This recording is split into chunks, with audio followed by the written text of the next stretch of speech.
Well, good afternoon, everybody. Great to see you this afternoon. It's lovely and sunny and very windy. And actually, can I just share with you before we introduce everyone? I've just gone outside hearing a real loud noise, and one of the branches has fallen down on top of our conservatory. So in terms of welcoming you to this fun Friday afternoon, it's not quite as fun outside, I can assure you. So I'm going to have to go back outside and look for the debris that's left behind. Anyway, talking of debris, we're talking about decluttering, and what else are we talking about this afternoon? Decluttering. Think dirty? Think dirty. Thinking dirty. Yeah. So so I'm going to introduce you to the lovely Jamie, who's joined us last Friday, and indeed a very big help and support for our IT section behind the scenes, and we're very, very grateful. Jamie's going to be giving us some insights into psychology, aren't you, Jamie, today, behind decluttering? Yeah. And then, of course, we've got our lovely Em, and who's got her head in her heart. And wears her heart on her sleeve. So just turn behind you, Emma. Oh, look, how beautiful. So anyway, so we've had some great guests as well, and things happening all over the place, as it is for you. And so even though we're on lockdown, what have you been up to? What have you decided to declutter? What commitment have you made to yourself to declutter all your stuff? And what have you done with it? And in between all that, we've been talking about think dirty as well, but not in the sense that you think. So, Jamie, over to you. What do you suggest that, in terms of psychology, what do you suggest is going on with us when we want to declutter?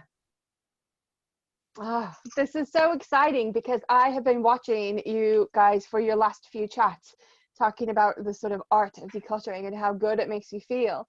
And Emma, I was watching you when they were talking about the sort of Marie Kondo method, which is about being really sort of saying thank you to your things, and you just didn't sort of get it. So I thought that would be a really good place to start today and sort of explain to you what they mean when they're saying that and why it sort of works. So I think it all stems from the principle of creating and cultivating a sense of gratitude for your life. So we all know the law of attraction. That's really popular right now, isn't it? And about how what you put out into the universe is what you get back. So the whole concept of getting rid of your things and sort of it's like holding on to something that you've got and just for a moment expressing some gratitude. So you're pushing into the universe that I'm really grateful for what this item did for me while I had it, and then placing it away and putting it away, so that you're sort of putting out there that you take care of your things and that you're gracious for the things that you've got in your life.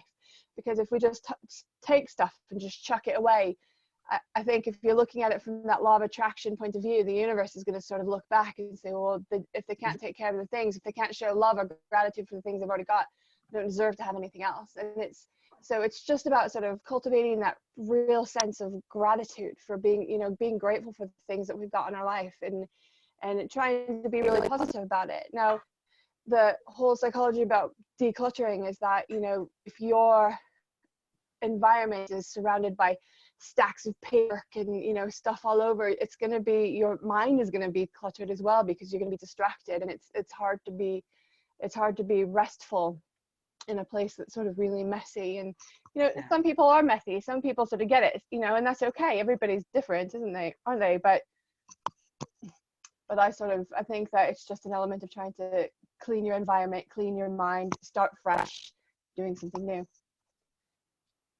Yeah. So do you think that, Emma, what have you been decluttering? I know you're really good at it, aren't you? And what have you actually found that you've decluttered, you've got rid of? Or, do you make it an annual thing? How often do you actually declutter? I declutter every few months. I probably declutter 2 or 3 times a year, whether it be my bookcase behind me, my candle cupboard, my clothes, my makeup bag, anything. I just love it. I love it. And it's interesting, Jamie, because all about the law of attraction, I'm so into that. And it's just made me realise I really should be thanking my clothes and saying thank you, and then giving them to somebody else. So I will do it from now on, I promise. I think I always talk to my clients about if they're feeling really negative about their sort of life, I always say, let's keep a gratitude journal. That's one of the first things I always give to people. So I want you to sit down and think about 3 things that you're grateful for in your life. And so it's just a nice way when you're cleaning out your stuff. It's just a nice way to start thinking positively about your things and the things that you have. I think having a real good attitude of gratitude is a real good thing, isn't it? You know, I mean, before we even go back to the salon, we've still got a whole salon to clear out yet. We've not been back in there. Well, I haven't been back in there to sort it out, but we have sorted a lot out, believe me. So in terms of, you know, what is it about your garden? What things in your garden would you, you know, declutter? I don't know why I'm thinking about gardens, probably because I've got that great big branch that's just blown over our conservatory. What am I going to do with that? Where would that go? I've got a chainsaw that I could chop up the wood with, maybe. And you have a wood burner, so you could just chop it up and burn it. There you go. Yes, I have a wood burner or fire. So what type of fire do you burn do you recycle or burn the wood in your garden, or any logs, or have you got a tree with branches that falls on the gardens of both your houses? I don't have a tree like that. Do you know what I have? Lots of ivy, and I'm forever cutting that back. Yeah, ivy's messy, isn't it? I know. Do you know what? I've done it. Then that could help. 3 times I've done it on lockdown so far, and it needs doing again. It's all this sun, it's growing like wildfire. Is it poisonous? Actually, I think it might be. I think it might be. Well, maybe some of our watchers this afternoon might be able to give us a few tips on whether ivy is poisonous, what type of ivy it is, and because I do know I'm just I want to go into song as we would normally in a salon, but we started to sing something about poisoned ivy. It is Fun Friday, remember? Yeah, it is Fun Friday. You were saying earlier about sort of when dudes. I'll sing another week, not today. No. I'm too worried about my branch. Yeah. Sorry, Jamie. It's okay. I was just thinking about what you guys were saying about when do you declutter. And I think I was sort of thinking about what my own habit is. I think I tend to declutter at the change of the seasons. Yeah. So I always have a really good sort out sort of when the seasons change, sort of getting ready. So, and I guess that's my way of getting rid of one and bringing in the next thing, you know. I can just say and share with you, my mum is the best declutter ever, and she just is like a vulture when it comes to things like that. And I once remember going into a charity shop and seeing my own dress hanging there. Oh. The reason why I knew it was mine is because she made it. So I was she'd actually forgotten. And, you know, it was a beautiful long, like, ball dress. The first one I ever had, I was 24, 25 at the time. And she made it for me. And I was actually quite shocked that she'd not kept it. There's so many things that have happened, you know, with charity things. I don't know if it's ever happened to you that you may have given a pair of shoes away to charity and then realised, you know, months later that thought, oh, my God, why did I give them away? So what psychology goes on with that when we want to get rid of our stuff, but then, you know, you get these alerts of thinking, oh my gosh, I mean, cowboy boots, they came out in fashion when I was about 18, bought a leather pair, they were expensive, and I've still got them. I've kept them, and no way I'm giving those away. I don't know why. Maybe, I mean, they're in fashion a bit more now, aren't they? But you know, and I still think I'm quite a trendy Wendy really when I look at them. But would I I wear them? Don't know, but I like to see them in my wardrobe. What's going on there, Jamie? Hoarding. Oh, it's it's just about attributing memories. You know, we look at something and it reminds us of a past time. You know, you look at that and you can be reminded of what it felt like to be 18, and you know, you're reminded of the good things, and actually you can see how far you've come since then. You know, so I just think it's really, we just attribute memories to, you know, and to things that we've got. I'm not very good at that, I must admit. Let's go back. Let's talk back to our, okay, if we're talking about decluttering in the past and thinking dirty and all this, I remember that when I had these cowboy boots, it was actually in the days of the beer keller in Manchester. And my first recollection and first experience I ever had of the beer keller, I actually wore those cowboy boots, and I must have got that drunk when I actually got home. I must have got taken out of I do not remember, but I got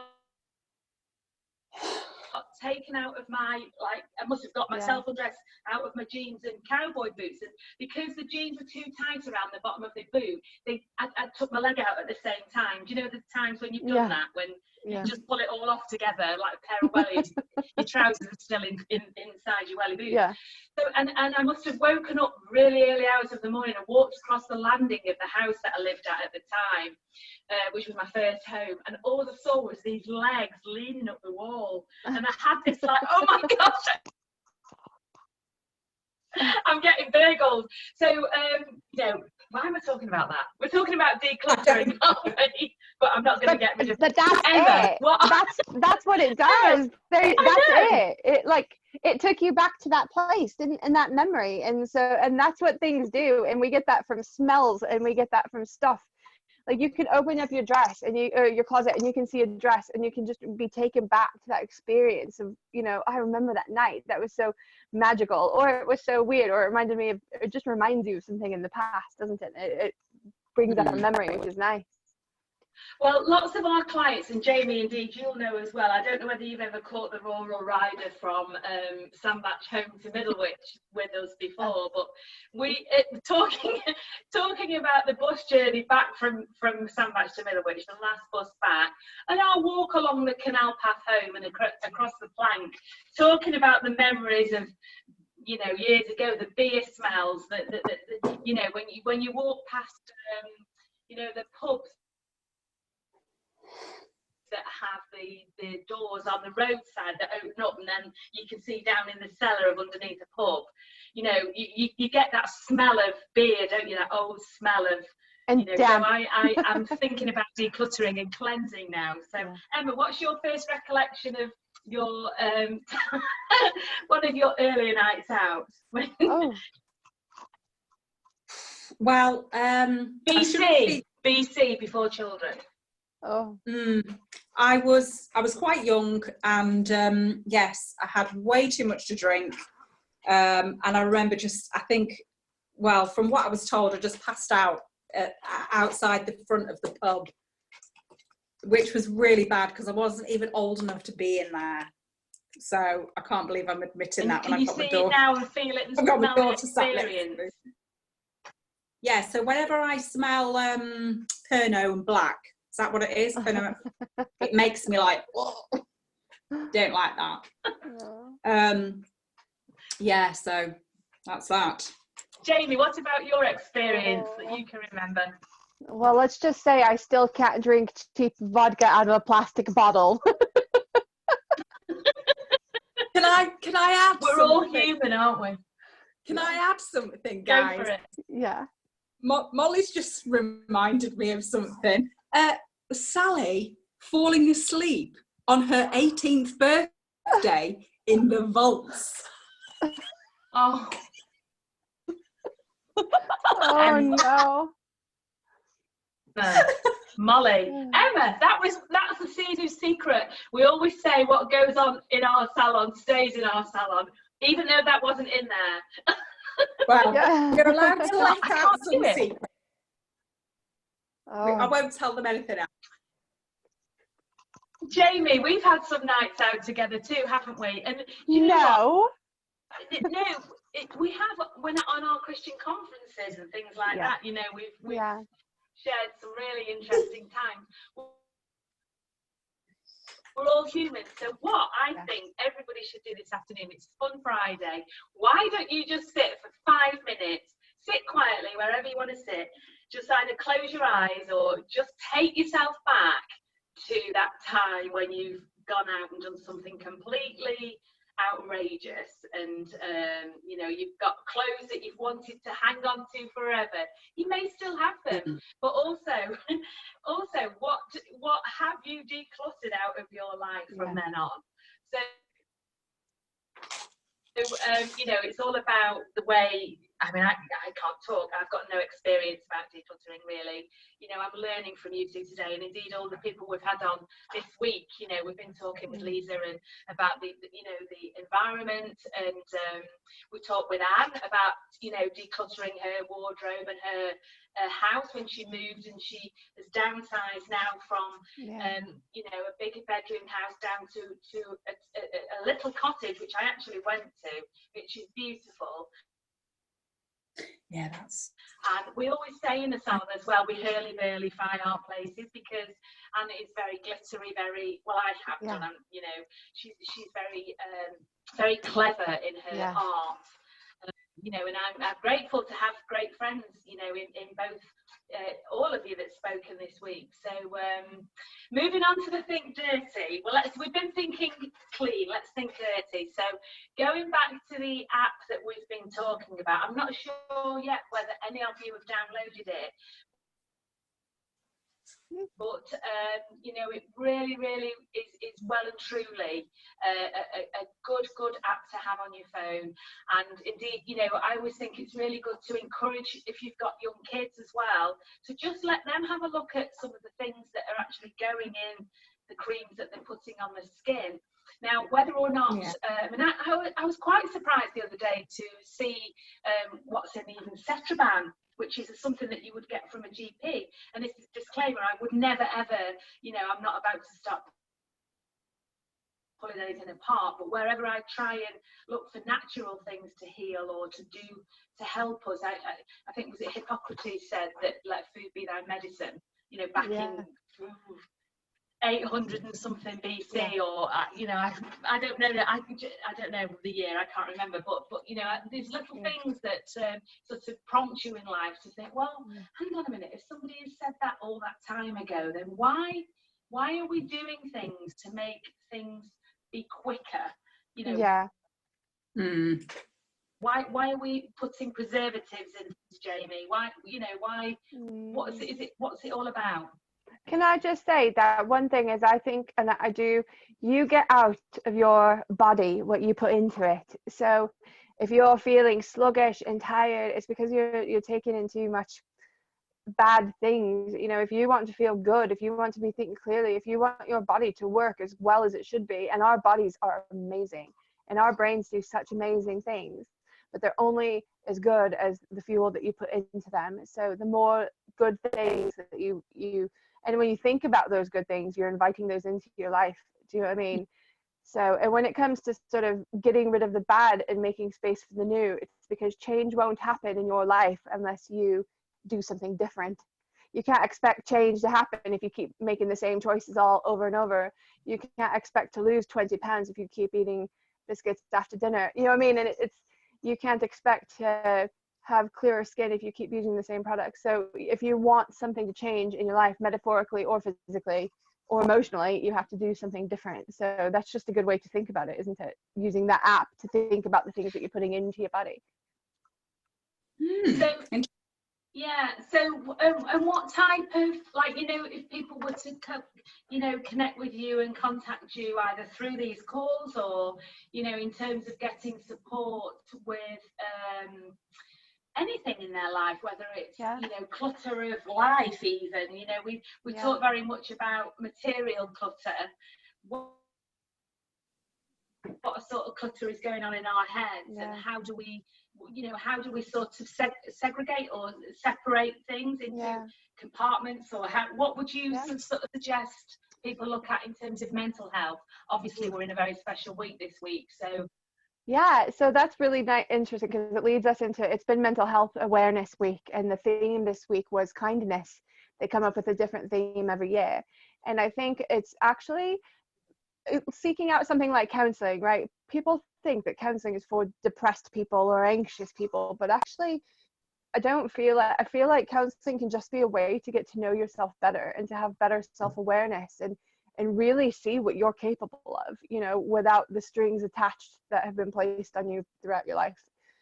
So that's what I think counseling is, and it's about being really kind to yourself, you know. And right now we're living through some weird times, so instead of like berating yourself for not decluttering, or you know, or saying why are they doing all these things and I'm not doing anything, it's actually about meeting yourself where you're at and being really, really kind to yourself and showing yourself some compassion. That life is tough right now and everybody's responding a little bit differently, and lots of people are decluttering and using the time really wisely. I'm not. My house is a wreck. My house is never a wreck. I hate clutter and I hate mess, but I just can't do it right now. I don't have the capacity. So it's just about seeing wherever you're at and just being really, really nice to yourself. That's really good. That, it is, isn't it? Because you know, we hear this so often, and we're the biggest advocates in the salon about, you know, being kind to yourself. And yet, you know, what I have learned, I don't know whether you'll agree, Emma, over this time of being, you know, in lockdown, I mean, I say it every week, you know, we've spoken nearly every day, all of us on a Zoom call like this, just to keep momentum, just to keep together, you know, just to share the lows and the highs and the fed up. And some days one or two may have not, you know, not have joined in. But what I've learned is the fact that we as hairdressers seem to be sort of, you know, we get, and well, anybody I suppose in a listening industry, you actually have to learn to facilitate listening to people, thinking about you know, they've come in and want to be out on time to pick the school kids up, you know, turning back the clock now, bringing the clock now to forward day in terms of, you know, what they're suggesting we do at the National Hairdressing Federation is the fact that we, you know, keep one client for one time. Yeah. And we, you know, we don't sort of have clients in between. So we're solely with that person. We haven't worked out yet how it's going to work, but we're really working hard on it. You know, everybody's up in arms about it in our industry, and I actually think that's another reason why the government aren't actually letting us back to work until obviously it's safe. But there's all sorts of psychological things that go on with it as well, as we spoke to you when you first joined us, Jamie. Yeah. So be kind to ourselves. What sort of things would you suggest? Because, you know, sometimes we still need prompting. We still can't retain that. Be kind to ourselves. How do you do that as a mother, as a businesswoman, as, you know? Yeah, I guess. You know, it's so if you can think about if you had your best friend, or if you can visualize somebody that you really love, or your child or somebody sat in front of you and crying their eyes out and have, you know, saying I'm not good enough, or I'm really sucking at this, or whatever it is that they say, how would you show them compassion? How would you take care of them? You might give them a hug. You might tell them things like, you're not those things, you're lovely, you're beautiful, you're not that at all. You know, you might run them a bath, you might go get them a cup of tea. That's what you do to yourself. So if you feel yourself going really downhill, maybe start writing down something, or when you're feeling well, maybe write a list of things that you're good at. Say, actually, I'm really strong, or, you know, I'm really organized, or I'm resilient, or, you know, I'm a good mother. Make a list of these things, and then when you're feeling maybe really we should do that. Read it. Maybe we should do that, we should have a tick list in the staff room with everything else on it, like, well, we always have the good girl. We're always like saying to each other, you're a good girl, or you're a good boy, or well done, and you know, we do, don't we? We do. But we have to learn how to do that to ourselves as well, don't we? So you have to be able to say, actually, yeah, today's been a bad day, but I'm a good mother. Yeah, my kids, they ate bagels for lunch and they didn't do homeschool today. They played on their video games, and then they went outside and played in the wind. And do you know what? I'm still a good mother. I just had a tough day, and tomorrow's a new day and a new opportunity to to try to be a little bit more engaged. That's it. Oh, well, if I can just share something with you then, if we're talking about being nice to each other and ourselves, and we've just had to have a little fight in our house before we came on, before the branch fell down on the conservatory, which resulted in me to filling a container full of water, knowing full well that my youngest son was outside the toilet door waiting to do something, but I thought ahead, you see. I was too cool for school. Filled the container of water, and he was there ready to throw something at me, which was a towel, because he'd been in trouble, but I got him straight away, just straight back, all up the walls, all over him. Because he was trying to interrupt me, as you know, Emma. We were on another Zoom before this call, and he was trying to come off, press the button to get me off mute, and try and put my video on when I was not in a situation to be on the video. So you can imagine, can't you? So I was ready to kill him. You know that scene, the Miss Hannigan scene in Annie, we're all ready to kill. And you're still a good mama. Hands up, those that are ready to kill the kids. Disclaimer. Not right at the moment, but earlier, yeah. I always think if we can try and just have the ability to see a funny side of it. You know, let's step back into our funny movie moment where we can just, you know, Steve Martin is my funny movie guy. I just think about some of the scenes on Airplane and some of the scenes that he's been in, which just knocks us back into, I guess, probably being kind to ourselves. If I try and see the funny side of it, then I won't literally cause anybody any harm. I don't know. Crazy. You can make it. We can have an appointment later. I should have a rolling daily appointment with you. Jamie, let's go back to what we were talking about earlier, shall we? It's Fun Friday. Anyway, no, we won't shame ourselves into that, what we've talked about off the scenes. Something in the theatre that quite a lot of people will hear, there's more going on off the stage than there is on it, and that's so true. Anyway, without further ado, on that note, next week we are going to be talking about industry. So some of the topics, we're going to have male guys, we're going to have guys on as well. So we're going to be hearing from one of our local, I think he's a celebrity, and he has appeared in a very small show that was a little bit like the Full Monty. So without saying too much, I won't give any clues away. But yeah, so we've got some guests joining us next week. We're talking about what, you know, what has happened in industry, what in all our jobs has changed, those that are furloughed, those that have had to go to work, and indeed those that have had to find another job because, you know, they've either been made redundant or, you know, so there's all sorts of things going on. And this guy, seriously, I cannot believe what he does. And, you know, I think that it will be really interesting to tune in. Don't forget, we've got a gift, a GHD gift giving away for those that interact with our programmes. It does actually feel a little bit like Live Swimming, but we're one girl short this afternoon, but never mind.